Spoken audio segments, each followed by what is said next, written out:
Hello everyone, मेरा नाम है हरप्रीत और स्वागत है आप सभी का इस यूट्यूब चैनल में। आज की इस वीडियो में हम करने वाले हैं कंप्यूटर की क्लास का दूसरा पार्ट। पहले हमने इनपुट डिवाइसेस तक कंप्लीट कर लिया था। आज हम शुरू करने वाले हैं सीपीयू के ऊपर वीडियो। ठीक है, तो चलिए शुरू करते हैं। सीपीयू कराएंगे और आउटपुट डिवाइसेस इस वीडियो में हम कवर करने वाले हैं। बहुत ही अल्टीमेट और शानदार चीज़ आपको बताऊंगा। आपने कहीं कोई भी नोट्स में नहीं वो बातें पढ़ी होंगी जो आज इस वीडियो में आप सीखने वाले हो कंप्यूटर के साथ रिलेटेड। ठीक है, आपको कोशिश करूंगा कि अगर मैं फिजिकल पार्ट दिखा सकता हूं तो मैं वो भी आपको ज़रूर दिखाऊंगा। जैसे कि कीबोर्ड माउस वगैरह तो सभी ने देखा है, ये तो देखने की कोई ज़रूरत नहीं होती। बट इंटरनल पार्ट्स जो होते हैं ना, मतलब सीपीयू का जो माइक्रो प्रोसेसर होता है, वो वाली चीज़ें मैं कोशिश करूँगा कि मैं आपको दिखा पाऊँ। ठीक है जी, तो चलिए शुरू करते हैं इस वीडियो को। सबसे पहले बस आपने आज लिखना ही है और समझना है, क्योंकि नोट्स बनाने बहुत ज़्यादा ज़रूरी है। मैं आपको इसलिए लिखवा रहा हूँ क्योंकि आपको पढ़ना इजी हो जाएगा, आपको नोट्स बाद में रिवाइज़ करने इजी हो जाएंगे। इसलिए कॉपी और पेन साथ लेकर आप वीडियो को लगाओ। ठीक है, आज हम शुरू करने वाले हैं सीपीयू को। पहले मैं आपको वो न्यूमैन डायग्राम जो मैंने बनवाई थी, आपको बेसिक आर्किटेक्चर बनाया था कंप्यूटर का, वो इस ड्रॉ कर लेता हूँ। ठीक है, यहाँ पर लिखा था हमने इनपुट डिवाइसेस, तो फिर आता है सीपीयू और फिर आता है आउटपुट डिवाइसेस। ठीक है, बहुत अल्टीमेट चीज़ आज आप सीखने जा रहे हो। ठीक है, तो सीपीयू के आगे 3 पार्ट होते हैं, एएलयू, सीयू एंड एमयू। ठीक है, चलो जी लिखो। सबसे पहले ये डायग्राम ड्रॉ कर लीजिएगा। ये आपने पहले भी कर चुके हो वैसे तो, फर्स्ट वीडियो से, है ना। तो सबसे पहले आप लिखो सीपीयू का पूरा नाम। सीपीयू का पूरा नाम होता है central processing unit. Central processing unit. ठीक है, तो इसको also called brain of computer.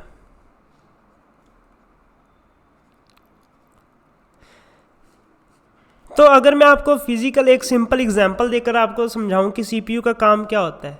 अगर आपसे कोई पूछ ले कि सीपीयू का काम क्या होता है, जैसे एक स्कूल में एक प्रिंसिपल पूरे स्कूल को मैनेज करता है। ठीक है, पूरे स्कूल की फंक्शनिंग को मैनेज कौन करता है? स्कूल का प्रिंसिपल करता है। वैसे ही सीपीयू पूरे कंप्यूटर की इनपुट एंड आउटपुट डिवाइसेस को मैनेज करता है, उनको कंट्रोल करता है। ठीक है, ये काम होता है सीपीयू का। तो सीपीयू के 3 पार्ट्स होते हैं। कौन कौन से होते हैं जी? 3 पार्ट्स,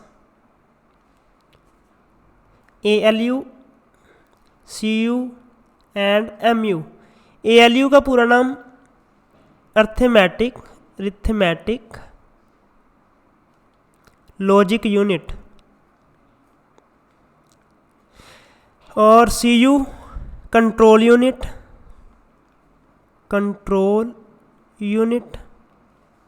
और एमयू होता है मेमोरी यूनिट। ठीक है जी, तो एएलयू का काम क्या होता है? जो हमारी कैलकुलेशन का काम होता है ना, कंप्यूटर में हम कैलकुलेशन करते हैं कैलकुलेटर से, वो काम परफॉर्म करता है एएलयू। कंप्यूटर का एएलयू परफॉर्म करता है मैथमेटिकल ऑपरेशंस। ठीक है, साथ साथ नोट करते जाना, बहुत आपको अल्टीमेट चीज़ लिखवा रहा हूँ। कंट्रोल यूनिट का काम होता है टू कंट्रोल ओवरऑल फंक्शनिंग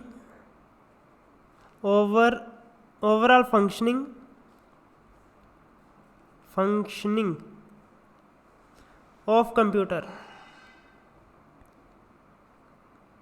और मेमोरी यूनिट का क्या काम होता है? मेमोरी यूनिट का काम होता है to store the data. To store the data, ओहो बार बार आगे चल जा रहा है यार। To store data. ठीक है जी, तो मेमोरी यूनिट के कितने टाइप होते हैं? MU haves 2 type. कौन कौन से जी? प्राइमरी मेमोरी होती है, प्राइमरी मेमोरी, और एक होती है जी सेकेंडरी मेमोरी, सेकेंडरी मेमोरी, ठीक है जी। तो प्राइमरी मेमोरी की एग्जांपल क्या आती है? रैम, रोम, ठीक है। आपको भी ऐसे चार्ट के ज़रिए बढ़ाओगे तो इजी हो जाएगा। इसका पूरा नाम क्या है? Random access memory. रोम का काम क्या है? Read only memory. और सेकेंडरी मेमोरी की एग्जांपल कौन कौन सी है? जैसे फ्लॉपी डिस्क हुई, floppy disk, hard disk. Hard disk भी सेकेंडरी मेमोरी है, आपको पता है? इसको कई लोग प्राइमरी मानते हैं हार्ड डिस्क को भी, उलझ मत जाना, ठीक है। सीडी एंड डीवीडी, ये सेकेंडरी मेमोरी की एग्जांपल है, ठीक है जी। वो मेनली क्वेश्चन हमारे एग्ज़ाम में पूछ लिया जाता है। एक मिनट, स्लाइड में भी मुझे और ऐड करनी पड़ेंगी स्लाइड्स। स्क्रीन को मैं ब्लैक कर लेता हूँ। यस, कई बार हमारे पेपर में क्वेश्चन पूछ लिया जाता है कि नेचर क्या है रैम का, नेचर ऑफ रैम। तो ये वोलाटाइल इन नेचर है। वोलाटाइल का मतलब क्या है? वोलाटाइल का मतलब इसमें पड़ा हुआ डाटा एक टेम्परेरी फॉर्म में स्टोर होता है। सपोज करो आप कोई कंप्यूटर में वर्क कर रहे हो, ठीक है, कोई भी आप फाइल्स ऐसे लिख रहे हो, अभी तक आपने सेव नहीं करी हार्ड ड्राइव में अपनी, ठीक है, तो वो अगर आपका लाइट बंद हो जाता है तो उसमें आपका जो काम आप कर रहे हो, कंप्यूटर तो बंद हो गया, वो काम आपका फिर से उठ जाएगा। अगर आपने सेकेंडरी मेमोरी में वो चीज़ को सेव किया, ठीक है, सेकेंडरी मेमोरी को में आपने वो चीज़ को सेव किया तो वो डाटा नहीं उड़ेगा। तो रोम का पूरा नाम रीड ओनली मेमोरी, ठीक है। रोम में स्टोर किया गया data non volatile in nature होता है, non volatile in nature. Read only memory का मतलब क्या होता है? जिसमें डाटा को केवल रीड किया जा सकता है, डिलीट नहीं करा जा सकता है। कईयों को अब तक पता ही नहीं होगा कि रोम मेमोरी होती कौन सी है कंप्यूटर में। हार्ड डिस्क होती है? नहीं जी, हार्ड डिस्क में तो डाटा जो है वोलाटाइल है, नहीं नॉन वोलाटाइल ही है हार्ड डिस्क में भी, तो उसमें तो डाटा जो स्टोर होता है तो वो तो हम डिलीट भी कर सकते हैं। जो रीड ओनली मेमोरी कौन सी होती है? जैसे आप देखो, आपने देखा होगा जो आप विंडो करते हो, जब आप विंडो करते हो कंप्यूटर में जो सॉफ्टवेयर होता है, सिस्टम सॉफ्टवेयर होता है, अगर आपका लाइट चल जाए तो आपकी विंडो को तो कोई नुकसान ना होगा। आजकल के कंप्यूटर की विंडो को कोई नुकसान नहीं होता। पहले जो कंप्यूटर थे उसमें जो पुरानी विंडो होती थी, विंडो एक्सपी वगैरह, वो उड़ने के चांसेस तब ज़्यादा थे। अब तो डेवलपमेंट काफ़ी हो चुकी है। तो रोम में पड़ा हुआ डाटा हम डिलीट भी नहीं कर सकते। क्यों नहीं डिलीट कर सकते? क्योंकि उसमें पड़ी हुई कंप्यूटर की इन्फॉर्मेशन होती है। जैसे वो बायो सेटअप आपने कई बार देखा होता है, बायो सेटअप होते हैं ना उसमें कंप्यूटर में, बायो सेटअप, जो हम F9 F2 और F8 प्रेस करने के बाद वो हमारे पास विंडो खुलती है। वो वाला जो डाटा कंप्यूटर की पर्सनल इन्फॉर्मेशन, प्राइवेट इन्फॉर्मेशन, वो इरेज नहीं होती। वो कहाँ पर सेव होती है? वो कंप्यूटर के अंदर चिप्स लगी होती हैं मदरबोर्ड के अंदर, तो वहाँ पर वो डाटा स्टोर होता है, ठीक है जी। ये आपको मैं बहुत मतलब बारीक समझा रहा हूँ क्योंकि आप भूलोगे नहीं, ठीक है। तो आप देखो, नेचर ऑफ रैम और रोम आपको पता चल गया, वोलाटाइल और नॉन वोलाटाइल। अब आपको मैं मेमोरी के कुछ यूनिट लिखवा रहा हूँ। जैसे 1 byte is equal to 8 bits. तो 1 बाइट इट सेल्फ इज 0 और 1 बाइनरी नंबर होते हैं। 1 बाइट के में 0 और 1 होता है, ठीक है। और नहीं, 1 बिट में 0 और 1 से होता है बाइनरी अंक, और 1 बाइट में 8 बिट्स, ठीक है। और एक होता है 1 निबल, ये भी आपने शायद पहले नहीं सुना होगा, इसमें होती हैं 4 बिट्स, ठीक है जी। एक होता है 1 KB, 1 KB में 1024 बाइट होते हैं, ठीक है जी। और फिर आता है 1 MB, 1 MB के अंदर 1024 KB आते हैं, किलोबाइट। KB का पूरा नाम किलोबाइट,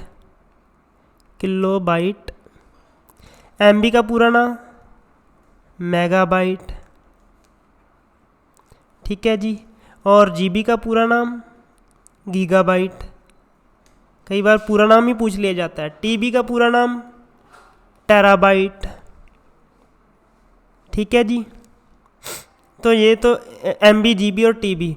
आगे भी मैं आपको लिखवाऊंगा पीबी, एक्सबी और जेडबी का, ठीक है, लिख ही लो आप। पीबी का पूरा नाम होता है पेटाबाइट, पेटाबाइट। बहुत सारी चीज़ें आपके लिए न्यू हो सकती हैं। और एक्सबी का मतलब होगा एक्साबाइट, और एक होता है जेडबी, जेडबी का पूरा नाम जेटाबाइट, जेटाबाइट, ठीक है जी। एक MB is equals to 1024 KB, ठीक है जी। 1 GB is equals to 1024 MB, ठीक है जी। इसके बाद आता है 1 terabyte, 1 terabyte is equals to 1024 gigabyte. इसके बाद आता है, चलो मैं अगली स्लाइड में लिखवा देता हूँ, कलर को चेंज करके स्क्रीन ब्लैक स्क्रीन। तो इसके आगे आता है 1 पेटाबाइट, 1 पेटाबाइट, 1 पेटाबाइट कितने इक्वल होता है 1024 TB के। 1 एक्साबाइट, एक्साबाइट होता है 1024 पेटाबाइट के, पेटाबाइट। 1 जेटाबाइट, 1 जेटाबाइट होता है 1024 एक्साबाइट के इक्वल, ठीक है जी। ये तो मैंने आपको मेमोरी के कुछ इंपॉर्टेंट यूनिट भी लिखवा दिए, ठीक है, किस में कितना मतलब होता है, तो वो भी मैंने आपको लिखवा दिया। अब बात करते हैं जी आउटपुट डिवाइसेस की। आउटपुट डिवाइसेस कौन होती हैं, कौन सी आउटपुट डिवाइसेस होती हैं? आउटपुट डिवाइसेस वो होती हैं जो हमें कंप्यूटर की जो इन्फॉर्मेशन प्रोसेस होने के बाद हमें कंप्यूटर की आउटपुट मिलती है, वो जो डिवाइसेस आउटपुट देती हैं उनको बोलते हैं आउटपुट डिवाइसेस। जो डिवाइसेस कंप्यूटर का डाटा हमें शो करती है, जैसे प्रिंटर हो गया, मॉनिटर हो गया, जिसमें हम अपनी इंस्ट्रक्शन का प्रोसेस्ड डाटा को देख सकते हैं, समझ लगी। जैसे मॉनिटर है, मॉनिटर में क्या है हम देख सकते हैं ना, और प्रिंटर में क्या है हम अपने डॉक्यूमेंट को प्रिंट कर सकते हैं, जिसमें हम आउट कर सकते हैं अपने डाटे को, ठीक है जी। जिन डिवाइसेस के साथ हम अपने डाटे को देख सकते हैं, तो सबसे पहला आप लिख लो printer, monitor, plotter and speaker. Printer का काम प्रिंटिंग के लिए होता है, मॉनिटर का काम हम विजुअलाइज करते हैं, जो देखने के लिए, सबको पता ही है। प्लॉटर का काम होता है जैसे फ्लैक्स बोर्ड को जो प्रिंट करते हैं ना, उस वाले को कहते हैं प्लॉटर। स्पीकर ऑडियो को सुनने के लिए, ठीक है जी। ये कुछ आउटपुट डिवाइसेस थी। अब मैं आपको प्रिंटर के बारे में थोड़ी सी इन्फॉर्मेशन दे देता हूँ, ठीक है। प्रिंटर कितने टाइप का होता है, क्वेश्चन बहुत बार पूछा गया है, प्रिंटर कितने टाइप का होता है। तो मोस्टली बच्चों ने 3 तरह के सुने होते हैं। एक तो होता है लेज़र जेट प्रिंटर, एक इंक जेट प्रिंटर और एक डॉट मैट्रिक्स प्रिंटर। ये 3 सुन लेते हैं और लगा देते हैं जी 3 तरह का होता है। नहीं जी, आप वहाँ पर रॉन्ग हो जाओगे। प्रिंटर मोस्टली 2 तरह के होते हैं, 2 प्रकार के होते हैं, 2 टाइप्स। कौन कौन सी जी? सबसे पहली होती है इम्पैक्ट प्रिंटर, इम्पैक्ट प्रिंटर, और दूसरा होता है non impact printer, non impact printer. Impact printer कौन कौन से होते हैं पहले मैं बता दूं। इम्पैक्ट प्रिंटर वो होते हैं जिस प्रिंटर का हेड पेज के साथ डायरेक्टली अटैच्ड, डायरेक्टली मतलब टच करे। जैसे मतलब प्रिंटिंग करते दौरान प्रिंटर का हेड जो है वो डायरेक्ट पेज के साथ जाकर स्ट्राइक करे या मतलब उसको डायरेक्ट टच करे, तो वो आते हैं इम्पैक्ट प्रिंटर में। इसकी एग्जांपल है dot matrix, dot matrix and Daisy wheel, Daisy wheel. ये प्रिंटर ऐसे हैं मतलब जिनका जो हेड है ना वो डायरेक्ट पेज के साथ जाकर स्ट्राइक करता है, या मतलब वो जब प्रिंटर निकलता है, प्रिंटर में से पेज बाहर निकलता है तो उनका हेड टच होता है पेज के सरफेस को। तो ये 2 प्रिंटर को छोड़कर बाकी जितने भी प्रिंटर हैं वो आएंगे नॉन इम्पैक्ट में, चाहे वो लेज़र जेट हो, लेज़र जेट। चाहे वो हो इंकजेट प्रिंटर, ठीक है जी, जो मर्जी प्रिंटर हो, इन दोनों को छोड़कर जो मर्जी प्रिंटर हो, ठीक है, वो नॉन इम्पैक्ट प्रिंटर में आएगा।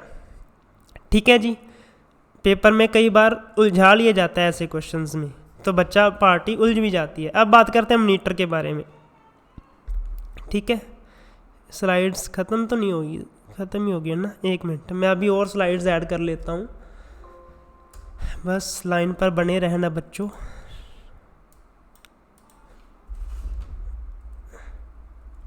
यस, ठीक है जी। अब बात करते हैं मॉनिटर के बारे में। मॉनिटर कितने टाइप का होता है? मॉनिटर के मेनली 2 टाइप हम पढ़ते हैं। वैसे तो आजकल बहुत टाइप के मॉनिटर आ रहे हैं, जैसे वो अटैचेबल मॉनिटर भी होते हैं, एक डबल मॉनिटर होता है ना, LED LCD वगैरह, ये तो बहुत पुराने हो चुके हैं ना। अब बहुत सारी मतलब वो हो चुकी है, एक फोल्डेबल मॉनिटर था, एक कर्व्ड मॉनिटर था, ऐसे करके काफ़ी मॉनिटर आ चुके हैं मार्केट में। तो अब तो टाइप्स बहुत हैं, बट आपको मैं मेन टाइप्स जो पेपर में पूछी जा सकती हैं, सबसे पहला आता है CRT मॉनिटर। CRT मॉनिटर वो होते हैं, मतलब जो पहले पिक्चर ट्यूब वाला नहीं होता था, वो बड़ा सारा टीवी सा एक है ना, बक्सा सा ऐसे पड़ा डब्बा सा है ना, तो वो CRT मॉनिटर था, उसका नाम था कैथोड रे ट्यूब। CRT की full form cathode ray tube. ठीक है जी। तो एक है LCD मॉनिटर। कई बच्चे LCD की फुल फॉर्म नेट पर देखते हैं तो उनको मिलती है लाइट कैपेसिटिंग डायोड, बट ये फिजिक्स में ये टर्म थी एक LCD वाली। तो मतलब LCD मॉनिटर में जो LCD की फुल फॉर्म है वो ये है, लिक्विड क्रिस्टल डिस्प्ले। ठीक है जी। और एक होता है LED का फुल फॉर्म होता है लाइट एमिटिंग डायोड। ठीक है जी। LCD और LED में क्या फ़र्क था? क्या किसी को पता है LCD और LED में क्या फ़र्क होता है? LCD में जब हम साइड में देखते हैं, जैसे आप उधरली साइड देखो, जो साइड में से देखो, आपको वाइट या ब्लैक कलर की स्क्रीन दिखती थी, कोई मतलब पिक्चर की क्वालिटी, अगर आपको सामने ही अगर बैठते हो तो फिर ही आपको सही दिखता था। बट LED में ऐसा कुछ नहीं होता है। LED में आप चाहे जिस भी एंगल पर आप बैठे हो तो आपको विजिबिलिटी और पूरा मतलब वैसा ही दिखेगा जैसे सामने वाले को दिखता है। ठीक है, थोड़ा बहुत फ़र्क पड़ सकता है, बट मोस्टली LED का फंक्शन यही होता है कि आप जिस भी एंगल पर बैठे हो तो आपको पूरी विजिबिलिटी वैसी ही दिखती है। तो अब मैं बात करता हूँ जी प्लॉटर की। प्लॉटर का काम होता है वेक्टर ग्राफिक्स के लिए, आपको मैंने बता ही दिया था, प्लॉटर का काम वेक्टर ग्राफिक्स। ठीक है जी। अब मैं कुछ इम्पोर्टेंट की पॉइंट्स की बात करने वाला हूँ, की पॉइंट्स की। ठीक है जी, क्योंकि कई बार क्वेश्चन ऐसे आ जाता है कि फेमस पर्सनैलिटी, इसका नाम बताओ, इसका नाम बताओ। फेमस पर्सनैलिटी लिख लेते हैं, चलो टीज। ठीक है, तो देखो जी, माइक्रोसॉफ्ट के फाउंडर कौन थे? माइक्रोसॉफ्ट के फाउंडर कौन थे? ये थे बिल गेट्स, ये तो सबको पता होगा, बिल गेट्स। और सेकंड वाला पर्सन इनके साथ था, वो किसी को नहीं पता होता, पॉल एलन। ठीक है, इन्होंने क्या किया, माइक्रोसॉफ्ट ने क्या किया था, विंडो को डेवलप किया था। ठीक है, डेवलप्ड विंडोज़। विंडो की भी फुल फॉर्म होती है, आपको लिखवाऊंगा आगे चलकर, अभी लिख लो यार, आगे चलकर क्या, वाइड इंटरैक्टिव नेटवर्क, यहाँ पर लिख रहा हूँ, उधर मेरी वीडियो है, नेटवर्क डेवलप्ड, एक minute, for office work solution. ठीक है जी, रिपीट कर रहा हूँ, wide interactive network developed for office work solution. ठीक है, सीईओ कौन है माइक्रोसॉफ्ट के? सीईओ है सत्या नडेला। ठीक है जी, तो सत्या नडेला कौन है? सीईओ है। किसके सीईओ है? माइक्रोसॉफ्ट के। फाउंडर कौन है? फाउंडर है जी Bill Gates and Paul Allen. ठीक है जी, अब बात करते हैं गूगल के बारे में। गूगल के फाउंडर कौन है? सबको पता ही होगा। ठीक है, बताओ कौन है? Larry page and Sergey Brin, founder of Google. कईयों के मन में होगा कि सुंदर पिचई है। सुंदर पिचई भाई सीईओ है, गूगल के फाउंडर नहीं है। फाउंडर है Larry page and Sergey Brin. CEO कौन है? सुंदर पिचई। ठीक है जी, अब बात करते हैं अमेज़ॉन। अमेज़ॉन तो बहुत चर्चा में रहता है यार। अमेज़ॉन का फाउंडर है जेफ बेजोस। अमेज़ॉन फाउंडर के फाउंडर हैं जेफ बेजोस। इनका मतलब एक मैंने करंट अफेयर में पढ़ा था, जेफ बेजोस का, वो उनके भी फाउंडर हैं। एक है ब्लू स्काई इस तरह करके कोई कंपनी है। ठीक है, ब्लू स्काई स्पेस एजेंसी है कोई, तो उसके भी फाउंडर यही रह चुके हैं। अमेज़ॉन के फाउंडर जो हैं जेफ बेजोस, तो ये ब्लू स्काई ऐसे करके कोई मतलब स्पेस एजेंसी है, उसके भी फाउंडर हैं। ठीक है जी, तो फेसबुक के फाउंडर लिखो। फेसबुक के फाउंडर मार्क जुकरबर्ग। ठीक है जी, तो HCL के बहुत बार पूछा जा चुका है। HCL की पहले तो full form Hindustan computer limited. ठीक है जी, तो इसके फाउंडर हैं शिव नडार। एक क्वेश्चन करंट का मैं आपको बता देता हूँ। चल, इनकी जो बेटी है ना, शिव नडार की बेटी है, तो वो इंडिया की वेल्थिएस्ट वुमेन से फर्स्ट पर है। मतलब सबसे अमीर रिचेस्ट वुमेन में से फर्स्ट पर इंडिया की HCL के फाउंडर शिव नडार की बेटी है। उनका नाम है जी रोशनी नडार। ठीक है, लिखना चाहो तो साइड में लिख सकते हो, रोशनी नडार। तो जो शिव नडार जी हैं, इन्होंने अपनी सारी HCL की जो कंपनी है रोशनी के नाम कर दी है। तो रोशनी फर्स्ट वुमेन बन चुकी है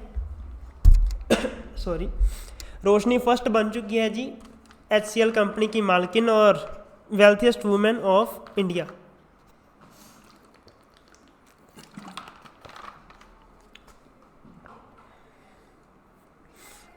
एप्पल के देखो जी, एप्पल का तो सबको पता ही होगा। ठीक है, एप्पल का लिख लो। चलो, 3 लोग हैं एप्पल में, स्टीव जॉब्स, स्टीव वुजनेक। मेरी प्रोनाउंसिएशन पर मत ध्यान देना, आप स्पेलिंग देख लो, इसमें स्पेलिंग में सही लिख रहा हूँ। ठीक है, और एक है रोनाल्ड, मैं ऊपर लिख लेता हूँ। ठीक है, तीसरा इधर मैं लिख लेता हूँ, इधर मेरी वीडियो है, रोनाल्ड वेन। सीईओ कौन है? ये तो फाउंडर थे, सीईओ है एप्पल के। एप्पल के जो सीईओ हैं वो है जी टिम कुक। एक मिनट दोस्तों, कोई ज़रूरी इम्पोर्टेंट मुझे मैसेज आ रहे हैं। अभी एक मिनट।